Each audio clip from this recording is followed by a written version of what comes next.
अस्सलामु अलैकुम वरहमतुल्लाहि वबरकातुहू।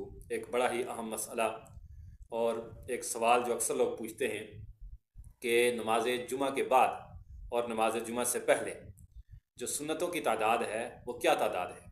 ज़ाहिर है इसमें इख्तिलाफ़ है, उलमाए कराम के आपको मुख्तलिफ़ अक़वाल मिल सकते हैं, लेकिन सीधी सी बात है हमारे लिए और सब हज़रात के लिए, जो भी मुसलमान है उसके लिए हुज्जत और दलील या तो कुरान होना चाहिए या हुज़ूर अलैहिस्सलाम की सही अहादीस होनी चाहिए।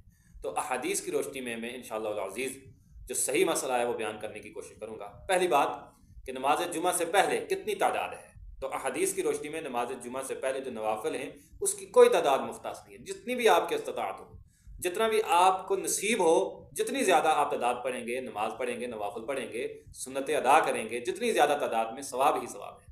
आप अलैहिस्सलातु वस्सलाम की हदीस है सही मुस्लिम के अंदर, आपने फरमाया कि जो शख्स जुमे वाले दिन गुसल करे और जल्दी जाए, और मुख्तलिफ़ चीज़ें बयान की और उनमें फरमाया कि फसल्ला मा क़ुद्दिरा लहू, वो उतनी नमाज पढ़े जो भी उसके मुक़द्दर में हो, जितनी चाहे पढ़े, और इमाम के करीब बैठे यहाँ तक कि इमाम खुतबे से फारग हो जाए और नमाज पढ़े सही तरीके के साथ। फरमाया उसके लिए इस कदर अजर व सवाब है कि अल्लाह रब्बुल इज़्ज़त उस जुमे से लेकर अगले जुमे तक गुनाहों का वो कफ़ारा भी बना देता है उस नमाज को, और मज़ीद एक दिन के गुनाह भी इस अमल की वजह से मुआफ़ हो जाते हैं। तो क्या मालूम हुआ कि नमाज जुमा से पहले, जुमे की नमाज से पहले जिस कदर भी नवाफिल हो इंसान पढ़ सकता है, उसकी तादाद मुख्तस नहीं है।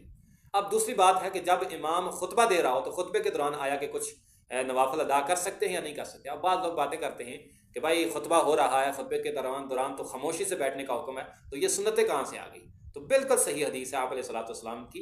हज़रत जाबिर रज़ी अल्लाह ताला अन्हु फरमाते हैं कि आप अलैहिस्सलाम खुतबा दे रहे थे, हुज़ूर अलैहिस्सलाम मिंबर पर खुतबा इरशाद फरमा रहे थे, एक शख्स आया और वो बैठ गया। आप अलैहिस्सलाम ने उसको मुखातब होकर कहा कि सल्लैता, तूने नमाज पढ़ी है?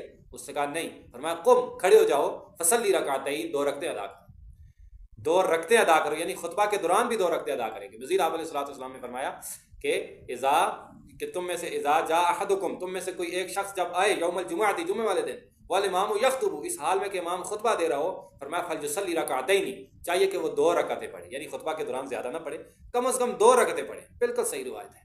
ये तो हो गया कि जुमा से पहले और दौरान खुतबा। अब जुमा के बाद कितनी तादाद में पढ़ेंगे। सैयदना अब्दुल्ला बिन उमर रज़ी अल्लाह ताला अन्हु से मरवी है कि हुज़ूर अलैहिस्सलातु वस्सलाम खुद कान नबी सल्लल्लाहु अलैहि वसल्लम, बेशक हुज़ूर अलैहिस्सलातु वस्सलाम जब युसल्ली बाद जुमुअती रकातैन फी बैतिही, तो हुज़ूर अलैहिस्सलातु वस्सलाम जुमा के दिन अपने घर के अंदर दो रकतें अदा करते थे, यानी जुमा के बाद आप दो रकतें पढ़ेंगे। इसी तरह एक और हदीस के अल्फाज हैं, उसमें यह है कि आप अलैहिस्सलातु वस्सलाम ने फरमाया कि तुम में से कोई शख्स जब जुमा अदा कर ले, जुमा अदा करने के बाद फलयुसल्ली बादहा अर्बअ रकात, चाहिए कि वो उसके बाद चार रकतें पढ़े।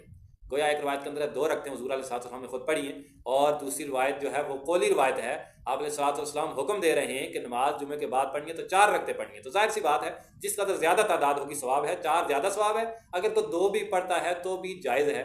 ये था सही मसला।